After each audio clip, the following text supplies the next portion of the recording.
Saudara, akankah elektabilitas baca pres bisa berubah seiring pergerakan masing-masing partai pengusung? Kita akan bahas bersama Denny Irvani, Direktur Riset SMRC. Juga ada Adi Prayitno, Direktur Eksekutif Parameter Politik Indonesia. Mas Denny, Mas Adi, selamat malam. Selamat malam. Selamat malam, Devi. Saya ke Mas Denny dulu. Mas Denny, ini arti elektabilitas Ganjar tak stabil meski tinggi karena ada faktor margin errornya. Jadi gimana maksudnya membacanya? Ya, terima kasih. Perlu saya sampaikan bahwa survei yang terakhir dirilis oleh SMRC adalah survei lewat telepon yang targetnya adalah 80% dari total populasi pemilih ya. Karena ada sekitar 20-an% pemilih yang tidak punya handphone. Jadi di samping survei telepon tentu kami juga melakukan survei tatap muka dengan target 100% pemilih, tapi frekuensinya tidak sering survei telepon. Yang tadi disajikan adalah hasil survei telepon yang kami lakukan secara rutin setiap minggu ya. Namun mesti jangkauannya tidak seluruh dari total populasi, kami melihat ada hasil yang cukup konsisten dalam survei telepon dengan survei tatap muka. Ada 3 nama yang mendapat dukungan paling signifikan, Ganjar Pranowo, Prabowo Subianto, dan juga Anies Baswedan. Dan survei terakhir tadi seperti yang kita lihat di tayangan bersama bahwa selisih antara dua tokoh, dua calon, Ganjar dan Prabowo itu hanya sekitar 4% dalam survei telepon, yang itu artinya tidak signifikan bedanya, karena ada margin of error sekitar 3,3% yang artinya selisih signifikan itu butuh lebih dari 6%. Kita tidak bisa menyimpulkan apakah Ganjar atau Prabowo yang unggul. Yang bisa kita simpulkan setidaknya adalah ada persaingan yang sangat ketat antara dua tokoh itu di atas, sementara Anies memang terlihat signifikan berada di bawah dua tokoh tadi, begitu ya. Ada juga di hasil survei ini kan kemudian melihat bagaimana kekuatan dari si capres, baca pres tersebut. Koreksi saya kalau salah ya Mas Denny. Ada yang kemudian dari situ hasilnya salah satu kandidat Anies Baswedan dianggap agak melemah. Apakah ini kemudian karena cawapresnya belum ada, begitu kemudian nanti ketika kemudian nama-nama cawapres ini kemudian muncul, posisi ini juga bisa berubah? Sejauh ini kami belum menemukan figur wakil presiden yang sangat signifikan bisa mendongkrak elektabilitas capres ya. Terkait dengan fluktuasi suara calon-calon presiden atau bakal calon presiden, saya kira ada faktor lain yang lebih fundamental dibanding kita bicara soal calon wakil presiden. Yang pertama, mengapa suara Anies Baswedan cenderung melemah dalam 6 bulan terakhir?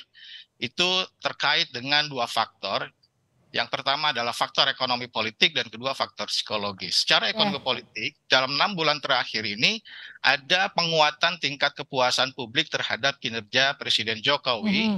Kami catat ada naik sekitar 9% dari 71% di Desember 2022 sampai Mei 2023. Sementara itu, narasi perubahan, narasi antitesis Jokowi menjadi kurang populer ketika warga semakin puas dengan kinerja Jokowi. Itulah yang menjelaskan mengapa Anies melemah.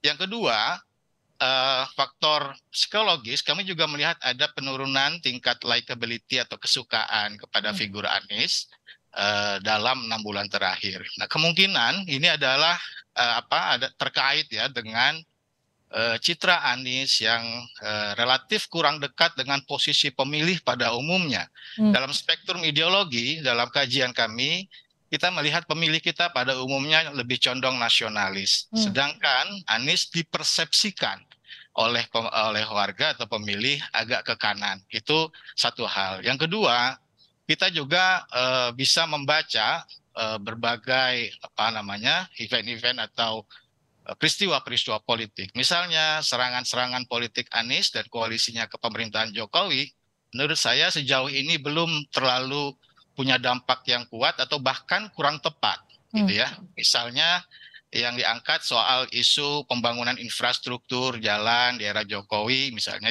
lebih buruk dibanding era sebelumnya, yang ternyata salah interpretasi data. Misalnya. Nah, itu yang saya kira publik sejauh ini belum melihat ya narasi perubahan yang digadang oleh Anies dan koalisinya menjadi sesuatu yang real yang bisa tepat sasaran kira-kira. Kalau bicara soal infrastruktur, saya kira memang itu adalah keunggulan dari calon presiden yang mengusung tema sebaliknya, yaitu tema keberlanjutan. Saya kira demikian. Ya, Mas Adi, tanggapan Anda? Ya, kalau bicara tentang survei elektabilitas capres, tentu ini sangat tergantung bagaimana suasana politik yang sedang berkembang, up and down lah. Kalau kita melihat konfigurasi politik secara umum, Prabowo itu memang kuat di tahun 2020 dan tahun 2021. Karena memang Prabowo Subianto ini memiliki bekal elektabilitas yang cukup panjang, ikutan selama 3 kali. Tapi memasuki tahun 2022, Ganjar mulai melejit dengan berbagai aktivitas politiknya yang cukup luar biasa.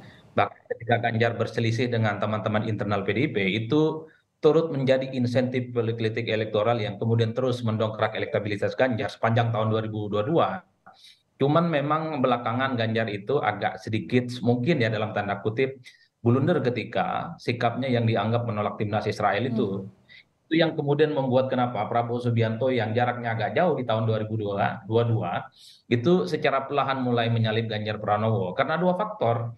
Pertama, Prabowo ini mendapatkan endorsement yang relatif terbuka dari Jokowi. Jadi itu yang variabel kenapa Prabowo agak sedikit naik. Dan pada saat yang bersamaan Ganjar ini blunder sikap politiknya. Hal ini yang kemudian membuat kenapa selisih antara Ganjar dan Prabowo ini seling salip-salipan, Livi. Tapi faktor yang ketiga sebenarnya Ganjar ini belum terlampau diamplifikasi oleh PDIP dan P3 sebagai kandidat capres yang akan maju di 2020.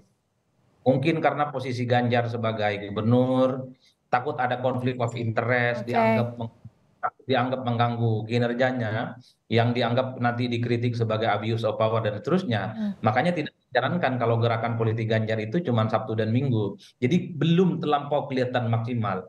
Belum lagi misalnya belum ada politik yang dibuat secara besar-besaran eventnya oleh P3 sebagai partai pengusung dari Ganjar Pranowo. Ini yang saya kira memang kenapa memang soal kerap salib menyalip elektabilitas capres, terutama Ganjar dan Prabowo ini silih berganti bermunculan survei ya. Tapi bagaimana dengan Anies Baswedan? Karena kalau kita tahu kan ia adalah bacawa pres yang pertama kali kemudian diumumkan ke publik dan juga sudah lebih dulu melakukan safari-safari politik. Apakah memang pergerakan mesin parpolnya masih belum optimal untuk mendongkrak elektabilitas capres ini? Kalau saya sih dua hal. Pertama memang Anies ini agak sedikit telat panas. Dulu ketika diumumkan sebagai kandidat capres dari Nasdem di bulan Oktober, publik berharap ada data-data pembanding yang kemudian disodorkan sebagai tawaran alternatif sebagai sebuah pembaharuan dan perubahan di negara ini. Tapi nyatanya itu tidak terlampau disodorkan. Bahkan kubu Anies ini panasnya ketika Joni Plate baru ditetapkan sebagai tersangka. Jadi orang agak sedikit ilfil sebenarnya dalam konteks melihat narasi besar yang diusung oleh perubahan. Nah, yang kedua, Livi, di luar apa yang disampaikan oleh Mas Denny tadi, saya melihat Anies ini tidak terlampau kuat sosoknya dijadikan sebagai simbol oposisi. Anies ini berbeda secara total dengan Prabowo Subianto. Prabowo sejak 2024 sampai 2019 saya kira simbol oposisinya kuat, mampu mengonsolidasi begitu banyak kekuatan-kekuatan politik, mampu menyatukan kelompok-kelompok yang selama ini anti dan kritis dengan Jokowi. Mengingat Prabowo ketua umum partai, elektabilitasnya tinggi, dan Gerindra saat itu adalah partai politik yang selalu langganan 3 besar. Anies tidak terlampau kuat figur oposisinya. Anies hanya mantan gubernur DKI Jakarta 1 periode diusung oleh partai politik menengah ke bawah. Oleh karena itu, ketika bicara apapun terkait situasi politik nasional, rasa-rasanya itu selalu gampang untuk dimentahkan oleh kubu pemerintah.